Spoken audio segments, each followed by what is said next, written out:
Olá pessoal, bom dia, boa tarde, boa noite a todos os senhores que são inscritos no nosso canal Anotações de Processo Civil. Se você ainda não é, eu sou o professor Arthur Vieira e depois que eu concluí o meu doutorado em Direito Processual, eu resolvi me dedicar a esses veículos de comunicação para que eu pudesse transmitir aos senhores conhecimento jurídico de qualidade e de forma gratuita.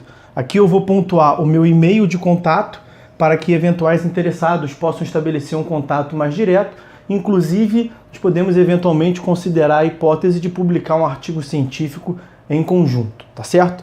Bom, gostaria de pontuar também com os senhores o nosso canal no YouTube. Se você ainda não é inscrito, basta clicar no ícone do livro que fica no canto inferior do vídeo para que você se inscreva. Sugiro também que você clique no ícone do sininho para que você possa ativar as notificações dos vídeos que são constantemente disponibilizados por aqui. Gostaria de apresentar também aos senhores a nossa plataforma acadêmica arturvieiracursos.com.br, arturvieiracursos.com.br, onde os senhores encontrarão cursos online de modo gratuito, inclusive com a emissão de certificado válido em todo o território nacional, tá certo? Então, após a pausa, nós vamos tratar do vídeo de hoje. Então, meus amigos, vamos dar continuidade na análise do nosso livro Anotações de Teoria Geral do Processo. Vamos prosseguir iniciar um novo tópico, a análise das partes. E vamos já adiante iniciar um grande tópico da pluralidade das partes. Vamos devagarinho, já chego lá para os senhores. As partes são os sujeitos parciais do processo, assim entendido, aqueles que atuam em razão da proteção em juízo de um interesse jurídico seu. Estas partes podem estar em juízo na tutela do objeto da demanda, casos em que são chamadas das partes da demanda. Aquele que vai a juízo demandando uma intervenção judicial a respeito da posição jurídica que alega titularizar é o demandante. No processo de conhecimento é o demandante. O demandante é o autor. E no processo de execução o demandante chama-se exequente. Ao passo que demandado é aquele contra quem se pede algo em juízo. No processo de conhecimento é o réu. No processo de execução é o executado. As demais partes que atuam no processo, ou seja, aquelas que não são demandante nem demandado, compõem a categoria das partes do processo, como se passa com as hipóteses de intervenção de terceiros que analisaremos adiante. Então, como eu disse, nós vamos dar início agora a um tema extenso na teoria geral do processo, que é o da pluralidade de partes. Esse tema, esse tópico dá ensejo a dois outros temas também extensos, que é o do litisconsórcio, que nós iniciaremos, mas não esgotaremos no vídeo de hoje, e o da intervenção de terceiros. Então, pluralidade de partes é um gênero que comporta dois tópicos, o litisconsórcio e pluralidade de partes. Vamos dar início ao estudo do litisconsórcio. Como de costume, vamos efetuar a leitura de um quadro comparativo contendo a referência normativa da previsão no CPC, que tem na coluna da esquerda as disposições do CPC e na coluna da direita, eventualmente, alguma outra referência normativa que a gente acha importante para os senhores, assim como referências sumulares, súmulas do STJ e do STF, ou algum enunciado do Fórum Permanente de Processualistas Civis. Bom, o artigo 113 do CPC dispõe o seguinte: duas ou mais pessoas podem litigar no mesmo processo, em conjunto, ativa ou passivamente, quando? Aí, litisconsórcio ativo ou passivo, quando? Inciso 1º. Entre elas houver comunhão de direitos ou de obrigações relativamente à lide. Inciso 2º. Entre as causas houver conexão pelo pedido ou pela causa de pedir. E, inciso 3º, ocorrer afinidade de questões por ponto comum de fato ou de direito. E aí o enunciado de número 117 do Fórum Permanente de Processualistas Civis afirma o seguinte: em caso de desmembramento do litisconsórcio multitudinário ativo, Os efeitos mencionados no artigo 240 são considerados produzidos desde o protocolo originário da petição inicial. Bom, parágrafo 1º do artigo 113. O juiz poderá limitar o litisconsórcio facultativo quanto ao número de litigantes na fase de conhecimento, na liquidação de sentença ou na execução, quando este comprometer a rápida solução do litígio ou dificultar a defesa ou o cumprimento da sentença. E aquele enunciado que nós vimos ainda há pouco se referia também a essa possibilidade, o enunciado de número 117. Bom, o enunciado 10 do Fórum Permanente de Processualistas Civis dispõe: em caso de desmembramento do litisconsórcio multitudinário, a interrupção da prescrição retroagirá à data de propositura da demanda original. Enunciado 116 do FPPC.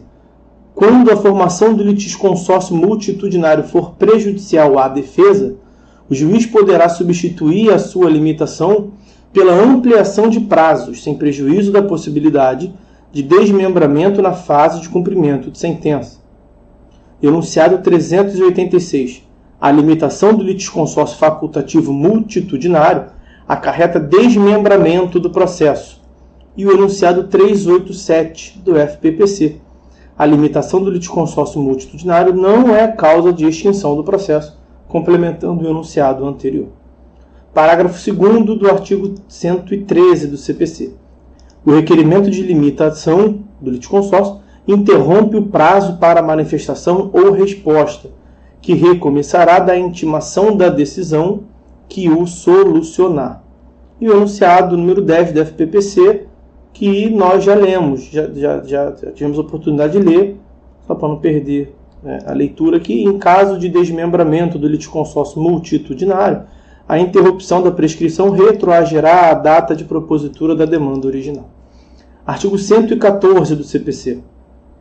O litisconsórcio será necessário por disposição de lei ou quando, pela natureza da relação jurídica controvertida, a eficácia da sentença depender da citação de todos que devam ser litisconsorte. Nós vamos tratar abaixo das classificações do litisconsórcio. Aqui é só a leitura do texto da lei. Artigo 115. A sentença de mérito, quando proferida sem a integração do contraditório, será, inciso 1º, nula, se a decisão deveria ser uniforme em relação a todos que deveriam ter integrado o processo. E aí a súmula 631 do STF. Extingue-se o processo de mandado de segurança se o impetrante não promove no prazo assinado a citação do litisconsorte passivo necessário. Então, litisconsórcio passivo necessário levando à extinção do mandado de segurança em caso de não citação do litisconsórcio necessário.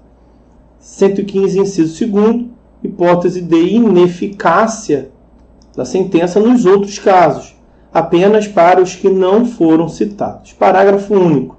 Nos casos de litisconsórcio passivo necessário, o juiz determinará ao autor que requeira a citação de todos que devam ser litisconsortes, dentro do prazo que assinar, sob pena de extinção do processo. Artigo 116. O litisconsórcio será unitário quando, pela natureza da relação jurídica, o juiz tiver que decidir o mérito de modo uniforme para todos os litisconsortes. E aí alguns enunciados do Fórum Permanente de Processualistas Civis. Enunciado 11 do FPPC. O litisconsorte unitário, integrado ao processo a partir da fase instrutória, tem direito de especificar, pedir e produzir provas, sem prejuízo daquelas já produzidas, sobre as quais o interveniente tem o ônus de se manifestar na primeira oportunidade em que falar no processo. Enunciado 118 do FPPC. O litisconsorte unitário ativo, uma vez convocado, pode optar por ingressar no processo na condição de litisconsorte do autor ou de assistente do réu.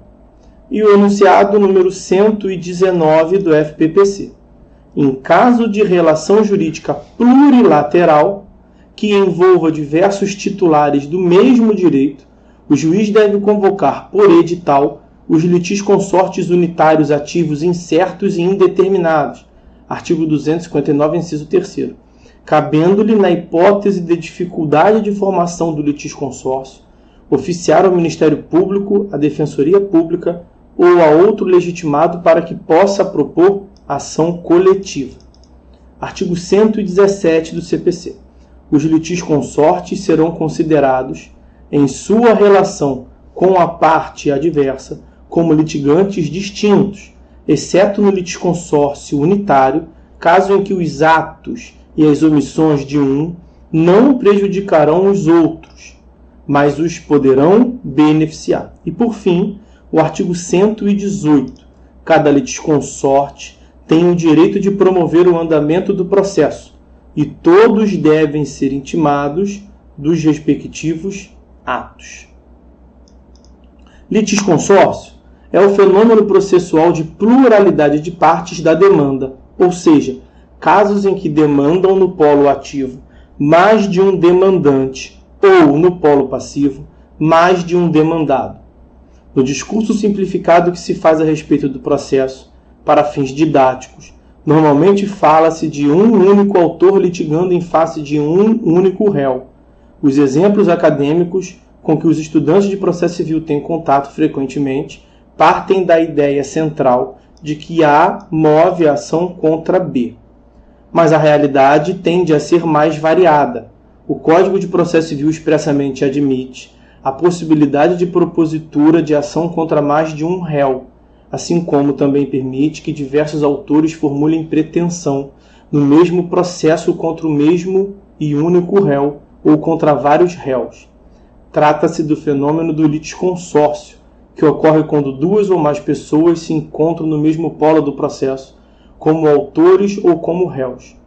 Trata-se, portanto, numa palavra, da possibilidade contemplada pelo sistema de que exista no processo cumulação de sujeitos, cumulação subjetiva, seja no polo ativo, seja no polo passivo, seja em ambos. Veja-se a hipótese de uma ação que venha a ser proposta pela vítima de um dano contra dois supostos responsáveis pelo ressarcimento. Num acidente de automóvel, a pessoa que alega ter sofrido danos materiais e pessoais propõe ação de indenização contra o condutor do veículo, motorista profissional, por exemplo, e também contra o seu proprietário. Estamos diante de hipótese de litisconsórcio passivo, em que dois são os réus. Justificativa. A acumulação subjetiva atende a alguns princípios do processo civil. O primeiro deles é o princípio da economia processual, em razão do qual, com o litisconsórcio, evita-se o desperdício de tempo e de recursos humanos, econômicos e técnicos. O segundo princípio é o da segurança jurídica, pois o litisconsórcio, ao proporcionar que se aplique o direito uniformemente àqueles que do processo sejam partes, evita a prolação de decisões conflitantes. O terceiro princípio, não menos importante, concerne a própria instrumentalidade do direito processual em face do direito material.